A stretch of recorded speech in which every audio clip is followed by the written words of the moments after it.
Take number 5. Good evening to those who listen. It is March 31st, 2018, 7:29 p.m. And yes, this is my 5th attempt to make this video. Hold on, I forgot the controller. Alright, I'm back. This was a live event. Now it's not live no more. They ended it, so I went back through some footage just to show you. But this is from live from Gaza. Palestinians hold March of Return protest. TBU News. So maybe you can go back to this later and see the actual live. Now it's not live no more. So I'm just going to show you this in the background while I'm reading a story. I've been doing this 5 times now. But I got a story about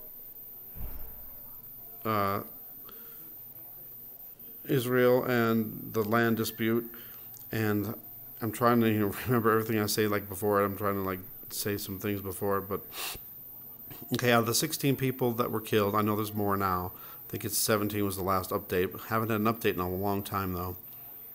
But of the 16 that they first reported, they said 10 were from terror groups, and 5 Hamas admitted was part of their fighters.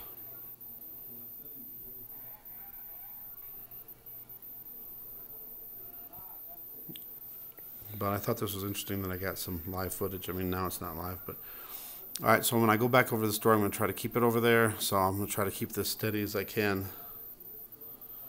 But the story is called "Just in Case Anybody Forgot What Hamas's March of Return is Really About." Gaza's terrorist rulers. Oh, I'll make sure that I leave this link in the description box so you can see it yourself. Gaza's terrorist rulers make no secret of their agenda. They are out to destroy Israel. Suicide bombers, rockets, and tunnels have failed, so now it's mass marches on the border. And I've been having problems with this too. It's been really slow trying to scroll anything. But just in case, and I'm not going to read the whole thing. I'm just going to read a little bit of it, and then you guys can read the rest yourself. Just in case anybody forgot, Israel unilaterally withdrew from the Gaza Strip to the pre-1967 lines in 2005. It uprooted thousands of Israeli settlers from their homes. It dismantled any military infrastructure in the Strip, and it has no physical presence there, and it makes no territorial claims there. And just in case anybody forgot, Hamas, an Islamist terrorist organization that avowedly seeks the destruction of Israel, seized power in Gaza in 2007 in a violent takeover from the forces of Palestinian Authority President Mahmoud Abbas.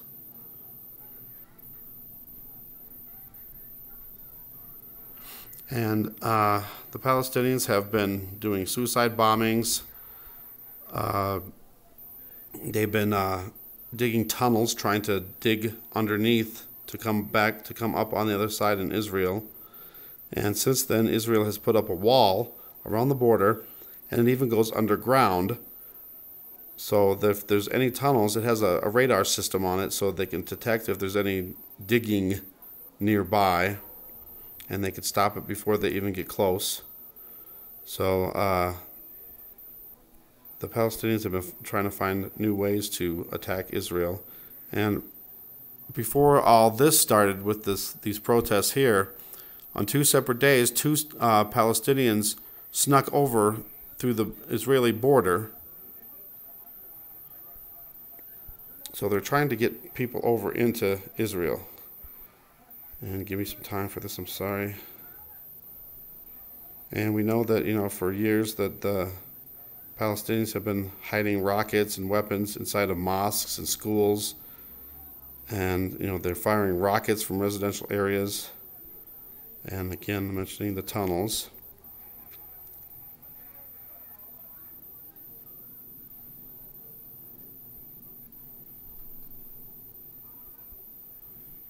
I'll let you read most of this yourself. It's really slow.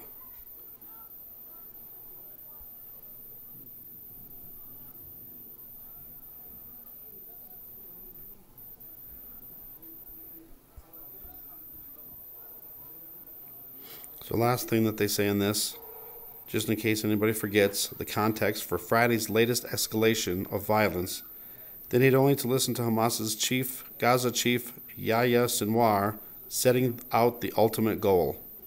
As he put it in an address to Gazans at the border on Friday, the march of return will continue until we remove this transient border.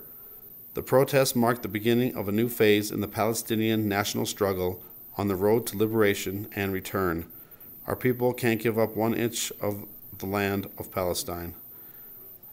And another thing, too, is Israel has tried to get a peace deal going, and where they were willing to give up more land to the Palestinians for the peace deal.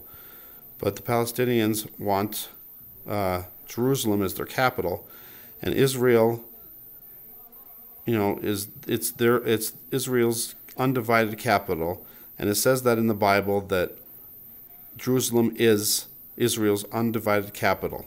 So, if anyone thinks that maybe that there could be a deal where they divide the capital, it won't happen, because in the Bible it says Jerusalem is Israel's undivided capital.